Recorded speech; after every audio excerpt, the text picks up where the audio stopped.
అందరికీ నమస్కారం. రావి చెట్టు కింద దీపం ఎందుకు పెట్టాలో తెలుసుకుందాం. బుధవారం రావి చెట్టు క్రింద దీపం వెలిగించి పూజ చేస్తే సకల అభిష్టాలు నెరవేరుతాయి. ఇంట్లో రావి చెట్టు ఆకులను ఉంచి దానిపై దీపం వెలిగించడం ద్వారా పూర్వజన్మల పాపాలు, శాపం, దోష, కర్మ ఫలితాలు ఉండవు. శనిగ్రహ దోషాలు, రాహు, కేతు, నవగ్రహ దోషాలు కూడా తొలగిపోతాయి.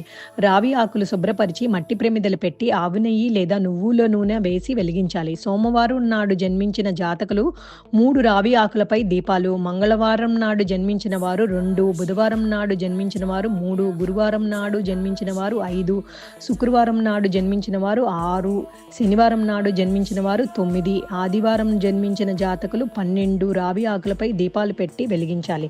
రావి చెట్టు ఆకు కాడ దేవుని పటాల వైపు ఉండేలా దీపం వెలిగించాలి. వెలిగించాక ఆ దీపం ముందు కూర్చుని దోషాలన్నీ తొలగిపోవాలని ప్రార్థించాలి.